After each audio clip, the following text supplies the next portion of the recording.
Hey guys, Greg here, Bone Tactical. Today we're talking about bushcraft knives, showing you some of the best options for batoning and overall bushcraft. What I've got here on the table in front of me. You guys have probably already seen some little quick clips at this point, or some teasers of the batoning that I've actually been doing with this tamarind. And this one performed the best. This is the Bush Ranger Bowie from Bone Tactical. Gonna go through here and talk about specifically which ones of these are the best and why, and you know, everything about batoning and bushcraft and what you want to look for in a knife. But the testing that we already did basically was chop testing. So I already tested these for chop testing. I tested the point, okay? And at this point, we're gonna be looking to see if the knife is still sharp. So I'm about to do some sharpness testing, and then I'll do the walkthrough of what actual chopping and batoning is, what to look for and all that. The only knife that failed was this little guy here.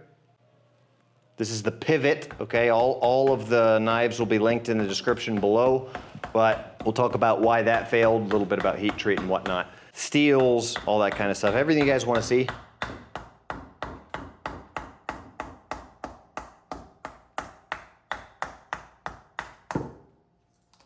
But let me really quickly tell you how these knives did as far as sharpness goes. So this one is still incredibly sharp. It's 5160 steel, but it, you know, of course, there's nothing that's gonna hang in chopping with 5160 for the toughness when properly heat treated. This one is D2. D2 is a good steel, but it's really starting to lose its edge where it was used for chopping.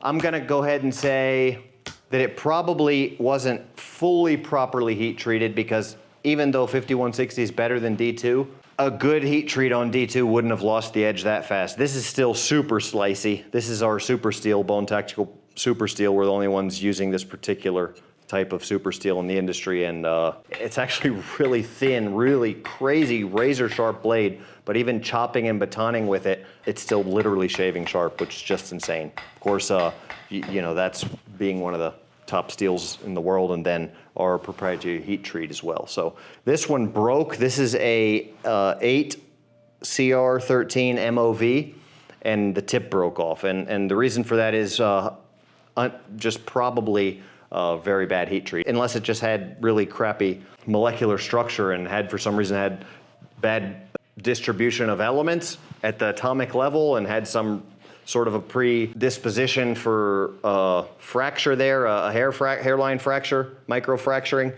then you know it's probably just overly heat treated, overly hardened or poorly hardened, and then not enough temper. So that one broke there. As far as sharpness goes, definitely dulling.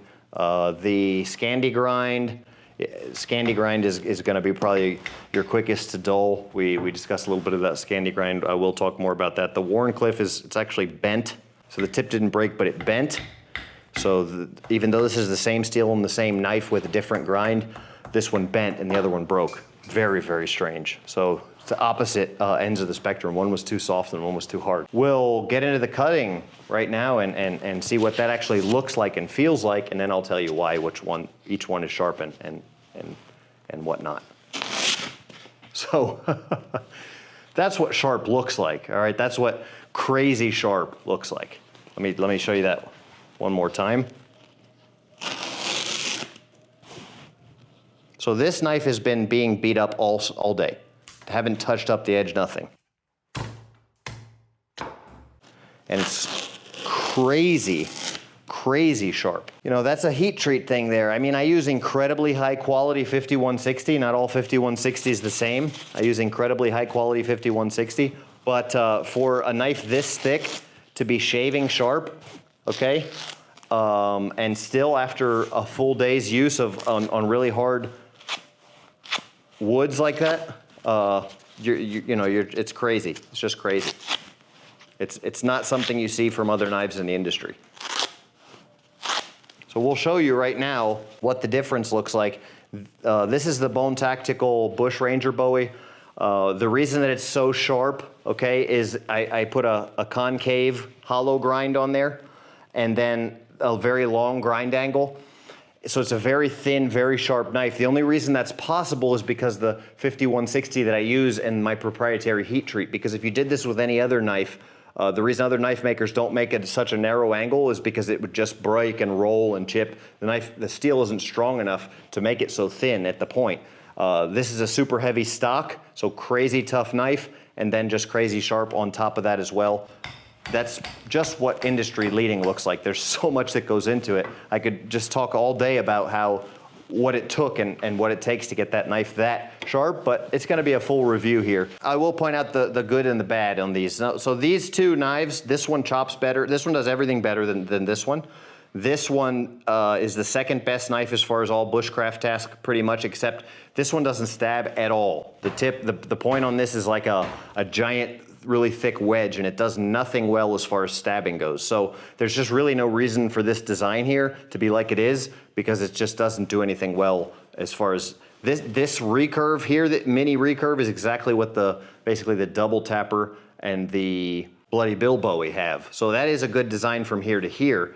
That's just the top part of the blade here that really is a poor design.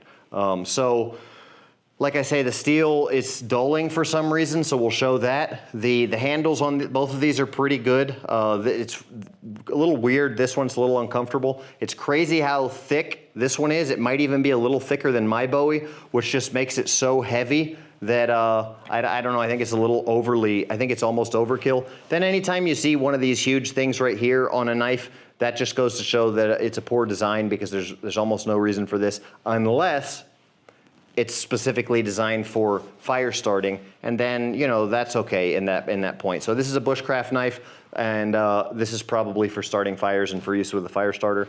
So you don't want to see two index finger holes, but that's too small to be an index finger hole, and so I'm going to say that that's for a fire starter, and that's fine. So the front half of the blade is great, the back half of the blade not so much. The handle, there's nothing wrong with the handle. The great handle. This is from Holtzman Survival, and I would just have chosen a different back style. If it would have had a Bowie style here on the front, it would have been a much better knife, but then it would have been identical to my Bloody Bill design, and they would have been copying my design to do that. So I understand why they didn't have that. Let's see. This one's, it's steel cutting, okay? It's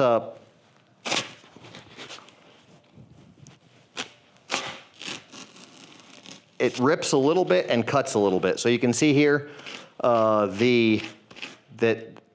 it rips right here. And the reason for that is because where I was chopping is not as sharp anymore. So it's lost, but I wasn't chopping here and I didn't use this, so it's still very sharp right here.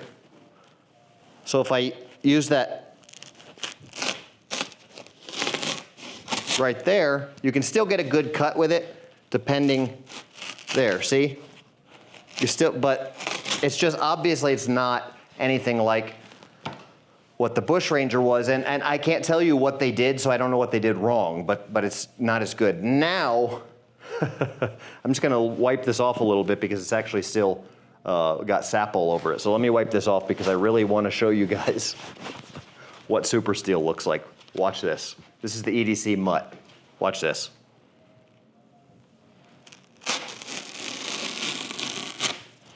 This is just nuts. I was chopping and batoning with this knife.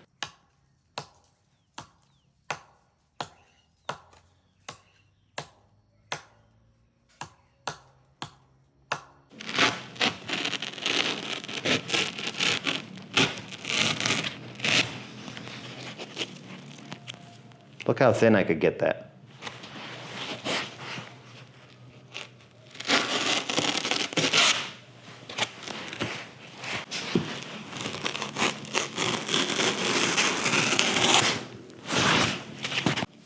I'm being careful here so I don't cut my finger off, because this knife is stupid sharp. EDC Mutt. All right, let's show you what this knife with the broken tip looks like. Obviously, I didn't do much batoning with this, so it's still pretty sharp because I couldn't do much with it. So let's see what the difference looks like.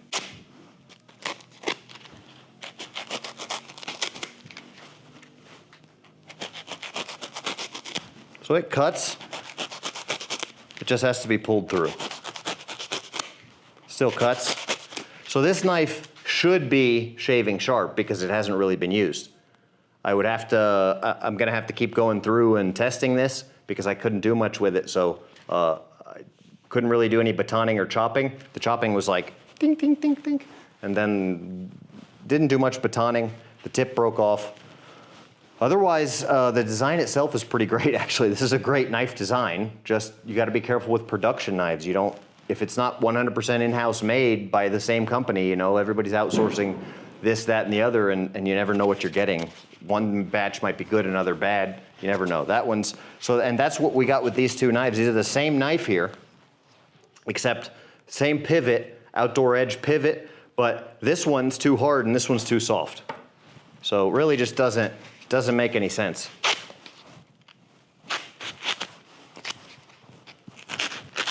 Both of these are relatively sharp.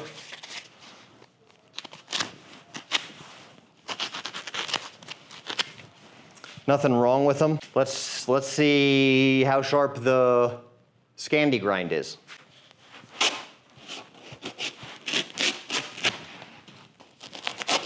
Scandi grind is still sharp. And your Scandi grind should, you know, cut pretty well. It's not cutting as good as it could because of how small it is, but this knife is still sharp. Maybe not, you know, crazy sharp, but it's not super dull. It's ripping a little bit, but it's otherwise still cutting. This one's actually super sharp because I didn't use it at all as well. So there we go. So this one, you can see the difference in how the Scandi dulled a little bit. Still sharp, but not as sharp. This is how sharp the Scandi used to be, but I actually used it. So this one you can kind of almost pull straight through like the Bone Tactical ones, almost. And this is so it does, you can pull straight through, but it does rip a little bit. Show you guys the difference in what one that just pulls straight through without ripping looks like. All right, that's the difference there. Watch this. Watch this. One straight, easy pull through. There's not many knives that can do this.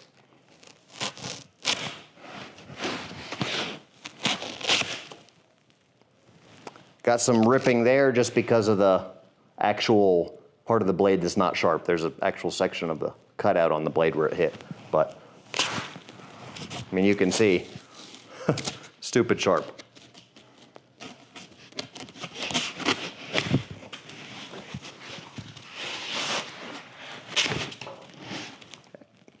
I mean, EDC Mutt, super steel, proprietary steel we're using, guys.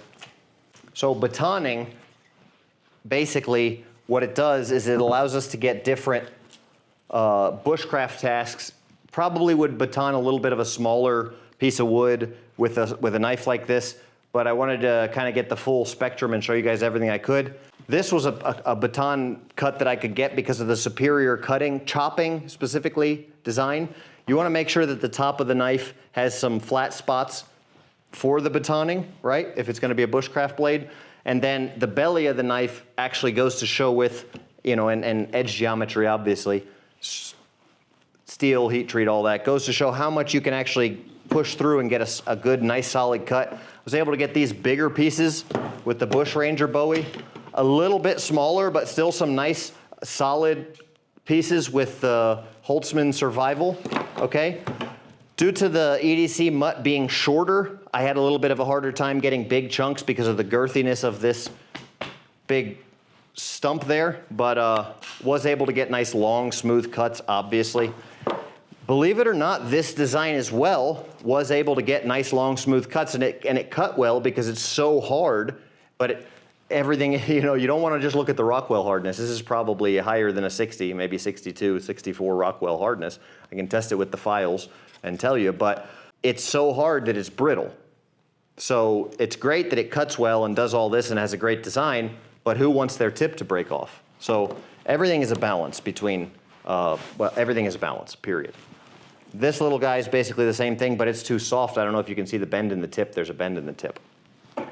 These little guys I was pretty impressed with. They're not like super useful knives. They're a little bit heavy for being so tiny, and they're very thick, which doesn't really allow me to neck carry it concealed. But, and the blade's pretty much too short to do any kind of crazy anything with, but it's better than not having a knife, and it is a pretty cool little knife. So I'm gonna give props to these guys from Odenwolf. The chopping test that we did, you know, coming up to this point, I took every one of these knives through and did chopping. So I'll probably do an overlay of that footage here. But as far as chopping goes, these two knives, I chopped tremendously differently. Probably because of the weight distribution. This one's too heavy, too thick in the handle, and just big giant handle that really makes it heavier in the handle than in the blade. And this one's more well balanced, which allows me to get those chops a little bit more weight forward than this one. This one's handle heavy, which doesn't help with chopping. And then just the grind angle, really, because look how short this grind here is. This is a very short grind, and this is a very long hollow grind. This has I'm gonna say, let's see if it's a hollow grind. It's maybe a bit of a hollow grind. It is. It's a bit of a hollow grind, but not enough. So it's just not as sharp because it doesn't have it's not as narrow of an angle here on the tip, and it doesn't do anything as well. It doesn't cut as well, chop as well, none of that. They do that for strength, right? It's thicker blade, and it's because they can't get a good enough heat treat where their knife will be strong with a thinner edge profile. That's what you get with this 5160 Beastmaster of a blade here, the Bushranger Bowie. Because of our superior production techniques, you have a thinner at the tip, thinner, sharper blade that just does everything better. Did 30 chops with each knife. The Bushranger Bowie was absolutely super crazy, impressive, did way more chops, way better. Then the Holtzman Survival was number 2. The Holtzman Survival knife did better than the EDC Mutt, but it's like 5 times heavier. So that's kind of to be expected. And then the EDC Mutt is not for chopping. When you throw in baton work, the EDC Mutt actually batons equally good, if not better, than the Holtzman Survival. The EDC Mutt would be definitely 100% batons better as long as diameter of the trunk is small enough that you can get that knife and still have room to baton it, right? The problem is if it's very large, the larger diameter trunk, the longer you need the knife. So very similar blades here, except as far as batoning goes, this chops better, but this does a lot of fine work better, carries better. Of course, this is concealable. And at the end of the day, do you want a knife that you can chop with 30 times and then it's gonna be kind of dull? Or do you want a knife that's gonna go all day long? Up to you. Going from there, these pivot knives are really nice designs. As far as, well, the drop point one is very, very nice, okay? The Wharncliffe, it's just not that, a Wharncliffe is not a great blade design for, it doesn't do anything well. It's tough, okay? It's a tough blade design. Maybe it's easy to resharpen, but the heat treat obviously wasn't all there because it's bent, and this one was too hard, overly hard, and it broke. Otherwise, this particular knife and their carry systems and the way they come with the sheaths are very nice. This particular pivot I really like. It would be a beautiful neck knife. Beautiful neck knife because it's just that perfect thin profile, very nice manufacturing. If I were to look at this knife, I would say that it would be a great knife until I got to actually testing it. So that's why you guys got to be careful where you're getting your blades from, because you never know what the metallurgy of the steel is just by looking at it. Unfortunately, the metallurgy wasn't all there. The design was great. Again, finishing off with these little guys, they don't baton, but if I were to have one of these in the field, in the woods, I would be a lot happier to have one of these than to have nothing. So we're gonna continue here with my review of these Bushcraft style knives. Now, before you guys think I'm bashing Outdoor Edge with this pivot that broke, we discussed why the tip broke because of heat treat. If you guys have seen that video or that part of this video, depending on how I edit it, you'll know that this is an actually excellent design. Everything of this knife is really good. If you guys are the foolish people that just ask about steel, watch that knife steel video about why you don't only ask about knife steel. But this is 8CR13 MOV, which is considered a good knife steel. It's just not heat treated properly. Everything else is good. The design, even the production of the rest. This is really cool handle, full tang, but with like a awesome rubber overmold, grippy. Everything is awesome about this knife, but you would have no way to know, if you hadn't watched this video, of course, that this wouldn't have performed well for you in the field. And that's just because it's overly hardened. A lot of times this is what you'll get with stainless steel. You may get a knife that's very hard, but you don't want to look at those Rockwell numbers, guys, because stainless steel is very, very prone to becoming brittle, so you'll get a lot of breakages. Now, this company, Outdoor Edge, this is the pivot. The other pivot they make is the Wharncliffe style. While this is a great design, this is kind of a junk trending design. I'm sure this probably sells well for them, but this is a great design. They just really have to, you know, learn to properly heat treat. So the Wharncliffe that we've got here, which is this one, is the same steel, same pivot knife.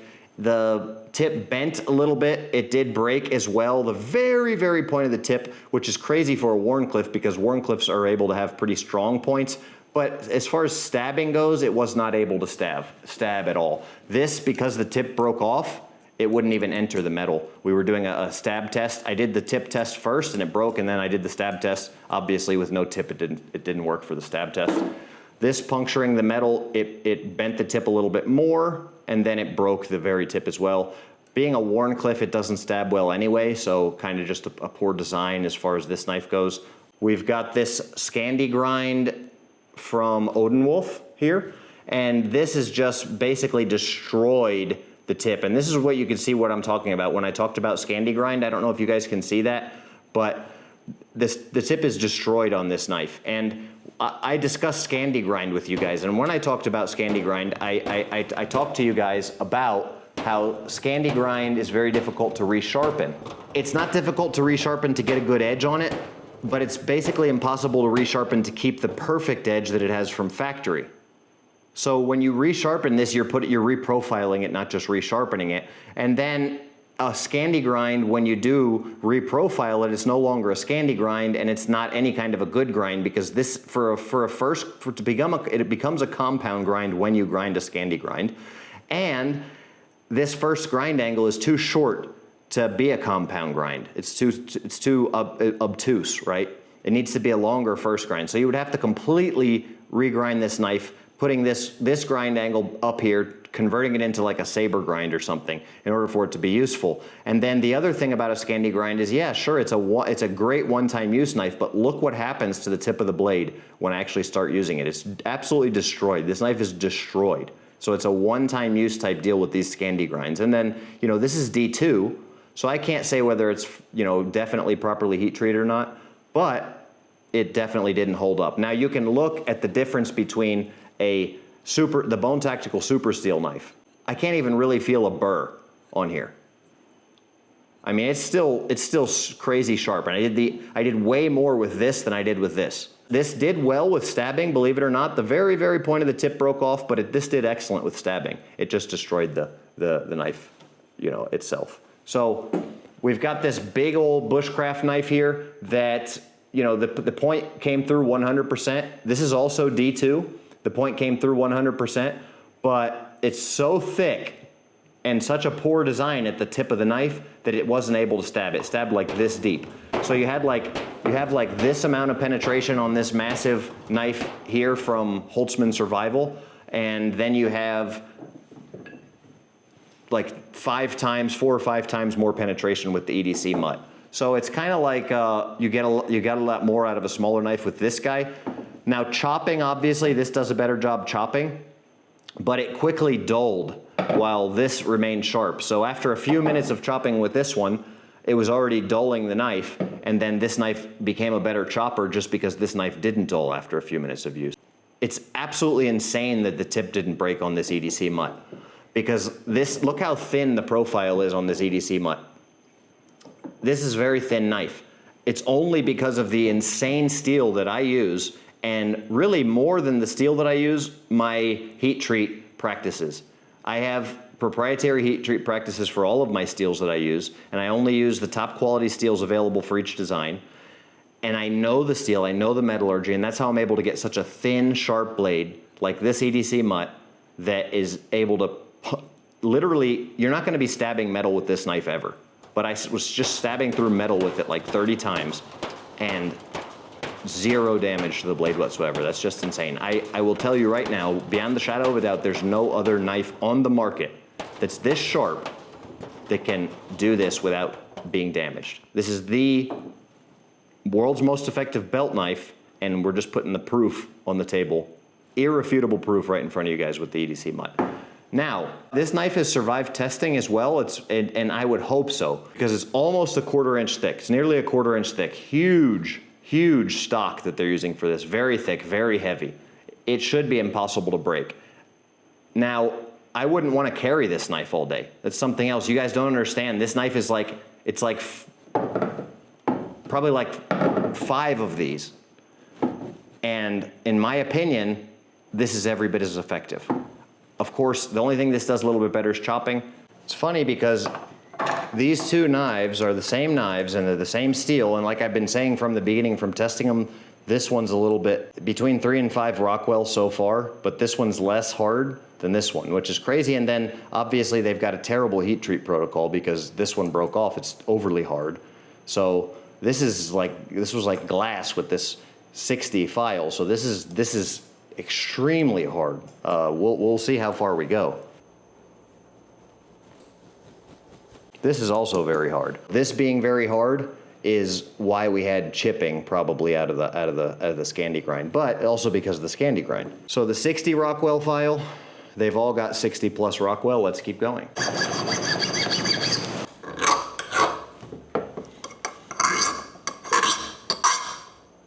Wow. So this is probably right around 65 Rockwell. And because of the thickness, it's so thick, it can probably be that hard. With D2 steel, it can probably be 65. I definitely wouldn't want to see it any harder. If it was any harder, I would say that it would be prone to breakage. And you're probably not going to be doing any prying, really heavy prying with this thing, because 65 Rockwell is pretty hard. I would heat treat it at about a 63 if I was them, so I could get more toughness out of it. Although that's also why I don't use D2 steel, because it's not as tough as the steels I use. So yeah, with this particular pivot here, the Wharncliffe one, we're looking at around 63 Rockwell. But it held up pretty good, right? We did a lot of testing. There was a bend, not a break. So what's crazy is same steel, same knife, but this one is obviously harder. Let's see if that's true. Wow, insane, insane. Look at that. So this knife, same steel, same knife, same steel, same knife, same factory, same brand, same heat treat, everything. But this is like 10 Rockwell harder than this one. I'm gonna judge this at 67 Rockwell, and this one is like 62. Unbelievable. Point proven right here. This one is also overly hardened. It's over 65 Rockwell. It's too hard. D2 should be around, at this size blade, it's probably okay. That's why it cuts so well. But look, it's chipping. It's chipping, so I would like to see this at about 65 Rockwell. This is also about 67 Rockwell. Bone Tactical Super Steel, this particular knife is about 65 Rockwell. Right about on, this is the 65 file. I'm showing right at about 65 Rockwell. And you show the difference between a very hard knife right here that has a higher quality heat treat overall, because this is heat treated and tempered down to 65. This is too hard and it's got the edges breaking out. Since this is a smaller knife, I was not able to put as much impact on this knife, and it had a lot lighter testing, but it didn't hold up because it's overly hardened. It doesn't have enough temper. This fancy HCR13 MOV, and it broke because it was overly hardened. So you gotta understand, guys, heat treat and a lot of times is more important than steel. But when you have a mixture of an amazing steel from an amazing heat treat protocol, you get an amazing knife like the EDC mutt from Bone Tactical. Thanks for watching. Bone out.